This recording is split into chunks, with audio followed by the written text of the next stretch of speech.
इस वीडियो में हम लोग जानेंगे आर्टिकल 117 के बारे में।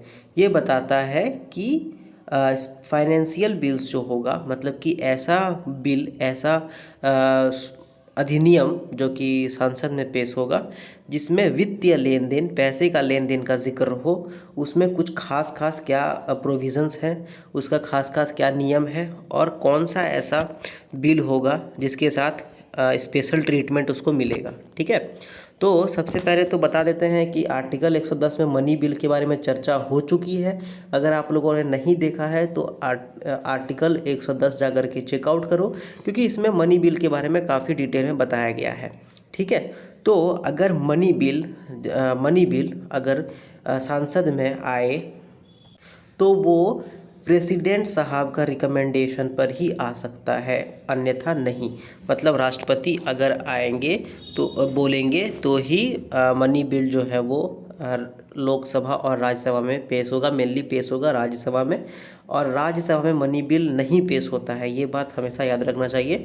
और अगर राज्यसभा में कभी मनी बिल पेश होगा, इसका मतलब कि जो राष्ट्रपति साहब हैं उन्होंने बोला है राज्यसभा वालों को कि आप जा कर के चेक करो एक बार, उस पर आप लोग डिबेट वगैरह करो, और जो राज्यसभा है वो उस पर वोट वगैरह नहीं कर सकते हैं। ठीक है, उसके बाद जो राज्यसभा वाले हैं वो उसमें, मतलब मनी बिल में ऐसा कोई रिकमेंडेशन नहीं देंगे जिसके अंतर्गत जो टैक्स है वो ख़त्म किया जाए या फिर टैक्स में रिडक्शन किया जाए। ये सब रिकमेंडेशन राज्यसभा नहीं दे सकता है। ठीक है, अब दूसरा इम्पॉर्टेंट प्रोविज़न क्या है, स्पेशल ट्रीटमेंट क्या मिलता है फाइनेंशियल बिल वालों को। तो कोई बिल या अमेंडमेंट जो है वो नॉर्मल, अगर मान लेते हैं कोई बिल है, ठीक है, उसमें अगर ऐसा नहीं कि सरकार कुछ 4 रुपया लेना देना कर दी तो उसको हम लोग फाइनेंशियल बिल मान लेंगे, ऐसा नहीं है। तो वही इस प्रोविज़न में बताया जा रहा है कि कौन सा बिल को मनी बिल तो हम लोग डिसाइड कर चुके कौन सा है आर्टिकल 110 में, बट कौन सा ऐसा बिल होगा जिसको कि हम लोग फाइनेंशियल बिल नहीं मानेंगे।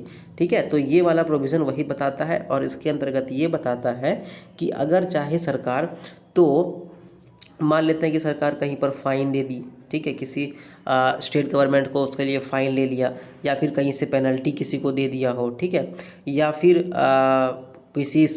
कोई मल्टीनेशनल कंपनी से सरकार जो है वो उसको फ़ीस दे रही है, लाइसेंस के लिए उससे फ़ीस ले रही है, या उससे डिमांड कर रही है, या उसको फ़ीस दे रही है। ठीक है, उसके बाद मान लेते हैं कि पंचायत वाला कोई टैक्स के लिए किसी को टैक्स को बंद कर दिया, या कोई टैक्स बढ़ा दिया, या कोई टैक्स घटा दिया, तो ऐसे सिचुएशन में जो है वो सब बिल फाइनेंशियल बिल नहीं माना जाएगा, वित्तीय बिल नहीं माना जाएगा, और उसको अलग ट्रीटमेंट जो मिलना था, जो मनी बिल को मिलता है, मतलब कि वो लोकसभा में आता है बट राज्यसभा में नहीं, सेम वो सिचुएशन यहाँ पर इस बिल में नहीं बनेगा, क्योंकि इसमें कोई भी पैसा भारत का जो संशोधित फंड है, मतलब जहाँ पर संरक्षित फंड है जो भारत का, वहाँ से कोई भी पैसा नहीं निकाला जा रहा है। ठीक है, उसके बाद एक और क्या प्रोविज़न है, अब मान लेते हैं कि सरकार को पैसा चाहिए काफ़ी, ठीक है, सरकार को 10,000 करोड़ रुपया चाहिए।